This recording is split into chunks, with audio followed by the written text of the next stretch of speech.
Cumprimento a amada igreja com a paz do Senhor. Amém. Graças a Deus nesta noite que nos dá vitória por nosso Senhor Jesus Cristo. Agradeço desde já a recepção que fora me dada juntamente com a amada igreja. Agradeço ao pastor Gil, aos demais obreiros que o ladeiam nesta obra para a glória de Deus. Foi nos dada uma oportunidade de saudação. Gostaria de ler em 1 Tessalonicenses, capítulo de número 5, versículo de número 4. Primeira carta do apóstolo Paulo dirigida à igreja de Tessalônica, 1 Tessalonicenses capítulo 5, versículo de número 4. Glória a Deus. Diz assim o texto bíblico: mas vós, irmãos, já não estáis em trevas, para que aquele dia vos surpreenda como um ladrão. Mas vós, irmãos, já não estáis em trevas, para que aquele dia vos surpreenda como um ladrão. Somente este versículo. Nós vemos nesta carta, meus amados irmãos e irmãs, essa carta que foi escrita pelo apóstolo Paulo, uma das 13 cartas que o apóstolo Paulo escreveu. Nesta carta, Paulo está falando sobretudo acerca da vinda do Senhor Jesus Cristo. Esta carta, juntamente com o segundo a Tessalonicenses, é uma das cartas escatológicas do apóstolo Paulo, ou seja, são cartas cujo objetivo principal delas é falar sobre a doutrina das últimas coisas, a consumação dos séculos. E Paulo está falando aqui, neste capítulo 5, quase fechando a carta, ele está falando sobre a vinda do Senhor Jesus Cristo, e falando sobre o preparo da igreja, o preparo dos irmãos quanto à volta do Senhor Jesus. E ele está se referindo que os irmãos, que a igreja, diferentemente daqueles que ainda se encontravam perdidos, eles estavam na luz, eles estavam em Cristo, e por estar em Cristo, eles não poderiam ser de maneira alguma pego de surpresa quando da volta do Senhor Jesus. Então ele estava ressaltando para a igreja que eles não estavam em trevas, isto é, eles não estavam mais perdidos, para que quando Jesus voltasse, eles fossem pegos de surpresa, eles fossem surpreendidos. Daí o Senhor nesta noite falando já conosco, que da mesma forma, da mesma maneira, é a igreja do Senhor nos dias de hoje. Nós estamos, meus irmãos, em Cristo Jesus. Nós estamos não mais em trevas, não mais perdidos, mas somos salvos, e por sermos salvos, nós estamos, aleluia, como diz aqui o apóstolo Paulo, salvos, e por estar salvo, então nós não estamos mais em treva, e portanto a vinda do Senhor Jesus não pode ser uma surpresa para nós, como foi dito no hino que louvamos nesta noite, num dos hinos da harpa, que a nossa esperança é o quê? A vinda do Senhor. A igreja aguarda. Então quando Jesus voltar, não pode ser para a igreja uma surpresa, senão algo óbvio, algo que a igreja já estava esperando, e aquilo que se espera logo não pode ser surpresa. Surpresa é quando algo que você não espera acontece, mas a volta de Jesus para a igreja de Cristo não pode ser surpresa. Era o que o apóstolo Paulo estava falando. Por quê?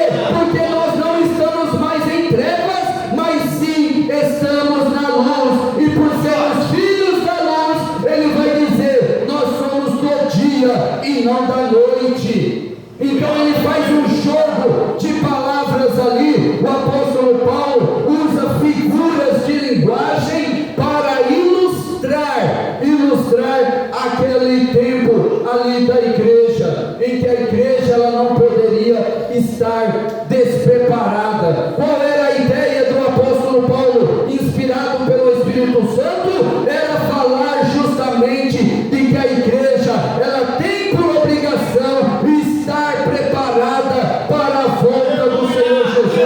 Uma igreja preparada é uma igreja que não será pega de surpresa. É por isso que o apóstolo Paulo estava incentivando a igreja na sua preparação e exortando ao mesmo tempo, no sentido de encorajar a igreja. Assim também nesta noite o Espírito Santo vem com esta palavra também para nós nessa noite, a fim de encorajar a mim e a você na palavra de Deus, a que estejamos acima de tudo preparados, porque tudo isso vai passar. O que vivemos hoje, a atual conjuntura que o país vive, isso tudo vai passar quando na volta do Senhor Jesus. O que não pode passar é a minha e a tua salvação por estarmos despreparados. Mas o conselho da palavra nesta noite é: esteja preparado para a volta do Senhor, porque essa é a bendita esperança da igreja, e a maior promessa para a igreja é a volta do seu Senhor, o cabeça da igreja. E é isso que Paulo estava falando. Mas vós, ele vai dizer, irmãos. Por que ele fala isso? Porque diferente daqueles que ainda não eram irmãos, que não eram salvos, eles não poderiam ser pegos de surpresa. Por isso diz: mas vós, irmãos, já não estáis em trevas, ou perdidos, para que aquele dia vos surpreenda como um ladrão. E justamente porque ele fala de um ladrão, porque o ladrão avisa quando ele vai te assaltar, ou assaltar a sua casa, a nossa casa? Não, ele vem de surpresa.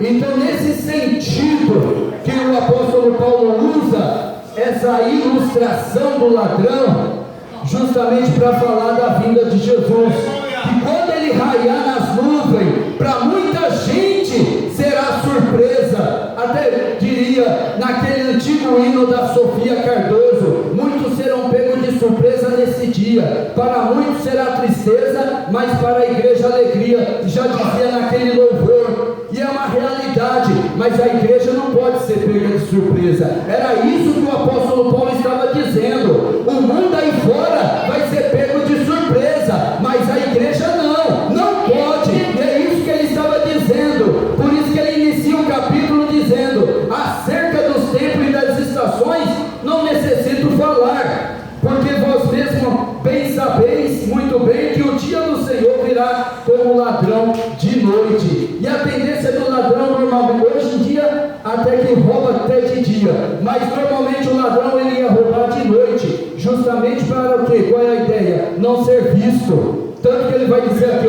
virá como ladrão de noite, porque a ideia principal do ladrão era roubar de noite, porque menos chance de ser visto. Embora hoje está mudado as coisas, é dia e noite, na plena luz do dia. Mas Paulo usa aqui o sentido para ilustrar. Por isso, meus irmãos, a igreja ela precisa estar atenta nesses últimos dias, porque o Senhor vai voltar para buscar a igreja e nós precisamos estar preparados. E quando ele tocar a trombeta, a fim de arrebatar a igreja, o nosso coração possamos ouvir o toque da trombeta, o ressoar da última trombeta e subirmos para o céu. Por isso ele diz: porque todos vós sois filhos da luz e filhos do dia, nós não somos da noite e nem das trevas. Ou seja, ele reafirma, enfatizando. Por que Paulo repete? Detalhe: quando a Bíblia repete acerca de um assunto, não é porque ela não tem o que dizer, é porque ela está enfatizando aquela verdade para dizer: presta atenção nesse ponto. Por isso, novamente, o Senhor está dizendo por meio do seu Espírito nesta noite: nós não estamos em trevas, nós não somos da noite, nós somos do dia e somos da luz, somos filhos da luz, e portanto é o nosso dever estar preparado para a volta do nosso Senhor Jesus Cristo. Que Deus abençoe a igreja.